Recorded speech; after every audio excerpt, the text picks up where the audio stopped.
Hello আসসালামু আলাইকুম, welcome to my channel. আজকে আমি আপনাদের সাথে শেয়ার করব খুবই মজাদার রেশমি কাবাব।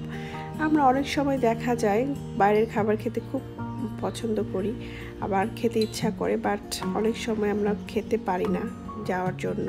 সো আমরা খুব অল্প উপকরণ দিয়ে বাসায় ঝটপট বানিয়ে নিতে পারবো এই মজাদার রেশমি কাবাবটা। সো চলুন দেখে আসি এই রেশমি কাবাব বানাতে কি কি দরকার হয়। সো আমাদের ফার্স্টে রেশমি কাবাবের জন্য আমি নিয়েছি 2টা মুরগির ব্রেস্ট পিস। আমি এখানে কিউব কিউব করে কেটে নিয়েছি। এখানে কালো ও সাদা গোলমরিচের গুঁড়া, গরম মশলার গুঁড়া। এখানে আমি নিয়েছি দুধের সর বাটা, আপনারা ডানো ক্রিম ইউজ করতে পারেন। আর আমি এখানে বাদাম বাটা নিয়েছি, কাজু বাদাম আর কাঠবাদাম বেটে নিয়েছি।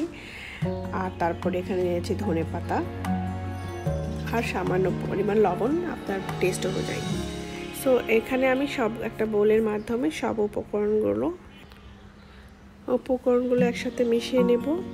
এখানে কালো সাদা গোলমরিচের গুঁড়ো আর এই দুধের সর বাটা যেটা বললাম, এটা হচ্ছে আপনারা চাইলে ডানো ক্রিম ইউজ করতে পারেন, কোনো সমস্যা নেই। আমি চাচ্ছিলাম ঘরের যে উপকরণগুলো আমার কাছে আছে সেগুলো দিয়ে বানাতে, তাহলে কি হয় কি একটা অথেন্টিক একটা ডিফারেন্ট ফ্লেভার আসে।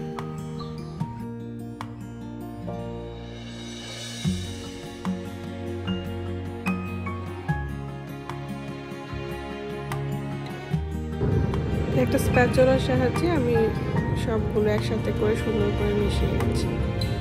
মেশানোর পর 5-10 মিনিট রেখে দিব।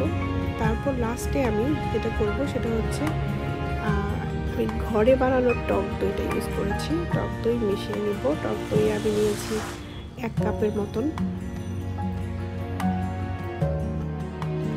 2-3 ঘন্টার জন্য এভাবে রেখে দিব। তারপর আমার 2-3 ঘন্টা হয়ে গেছে।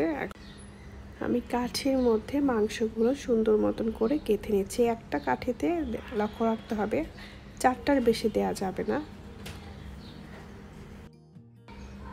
এখানে আমার পানির পরিমাণটা একটু বেশি লাগছে, কারণ হচ্ছে আমি বাসায় বানানো টক দইটা ইউজ করেছি, সেখানে পানির পরিমাণটা একটু বেশি লাগে, বেশি বোঝা যায়। সো আপনারা কেনা টক দইটা ইউজ করতে পারেন, কোনো সমস্যা নেই। আমি আগেই বলে নিয়েছি যে আমি বাসায় যে উপকরণগুলো আছে সবগুলো ইউজ করার চেষ্টা করেছি। সো আপনারা অবশ্যই আমার রেসিপিটি ফলো করবেন। আমি এখন সরাসরি চলে গেলাম চুলাতে আমি অল্প একটু তেল নিয়েছি। আপনারা চাইলে বাটার ইউজ করতে পারেন, বাটার ইউজ করলে আরও ফ্লেভারটা সুন্দর আসে। আমি চাচ্ছিলাম তেল দিয়ে কেমন লাগে একটু দেখি। সো এটা খুবই ভালো টেস্ট এসেছে। সো তেলটা দিয়ে আমি অল্প একটু তেল দিয়েছি। তেল দিয়ে একটু এক পাশে ভেজে উল্টিয়ে নিয়েছি। দেখুন এই কালারটা চলে এসেছে। সো তৈরি হয়ে গেল খুবই মজাদার রেশমি কাবাব। বাসায় অবশ্যই ট্রাই করবেন, ট্রাই করে আমাকে জানাবেন।